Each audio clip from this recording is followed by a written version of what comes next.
घनकचरा व्यवस्थापनासाठी नांदेड महापालिकेने निविदा प्रक्रिया सुरू केली। मात्र या निविदा प्रक्रियेत अनियमितता असल्याची तक्रार भाजपचे प्रदेश सदस्य महेश खोमणे यांनी केली। नांदेड महानगरपालिका हद्दीतील कचरा संकलन आणि वाहतुकीचे टेंडर 7 वर्षापूर्वी 5 वर्षाच्या कालावधीसाठी जवळपास 100 कोटी रुपयांना देण्यात आले होते। 2 वर्ष पुढे त्याच ठेकेदाराला वाढीव मुदत देण्यात आली।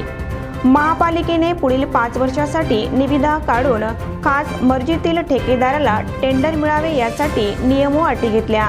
या अटीवर जवळपास 20 आक्षेप दाखल करण्यात आले। तरीही खास ठेकेदाराला 250 कोटीला टेंडर देण्यात आले।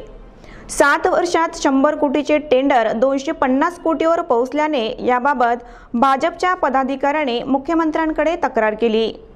मुख्यमंत्री देवेंद्र फडणवीस यांनी चौकशी करून तात्काळ अहवाल सादर करण्याचे आदेश आयुक्तांना दिले।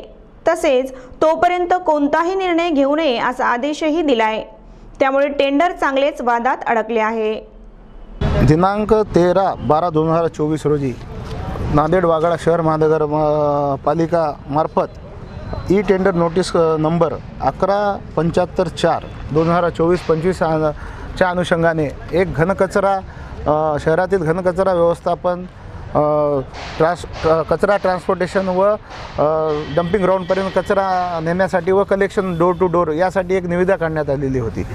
या निविदेची किंमत जवळपास 250 कोटी ही 5 वर्षासाठी मनपा प्रशासनानं काढण्यात येते। आमचं म्हणणं आहे की मनपाची नांदेड आर्थिक परिस्थिती बघता एवढा मोठा खर्च ही मनपा झेपेल की नाही याबद्दल साशंकता आहे।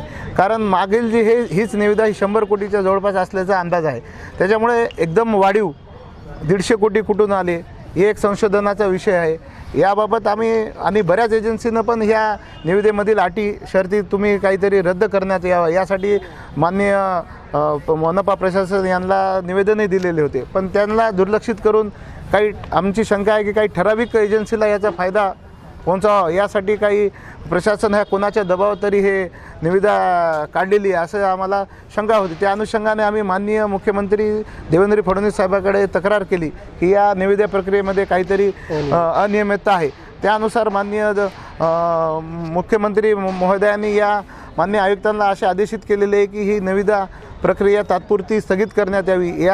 या कामे त्यांनी चौकशी करून माननीय मुख्यमंत्री महोदयांना अहवाल सादर करण्यात यावा या पद्धतीचा आदेश माननीय आयुक्त यांना काढलेला आहे। याचाच अर्थ अनुषंगाने की ही निविदा प्रक्रिया आता स्थगित झालेली आहे।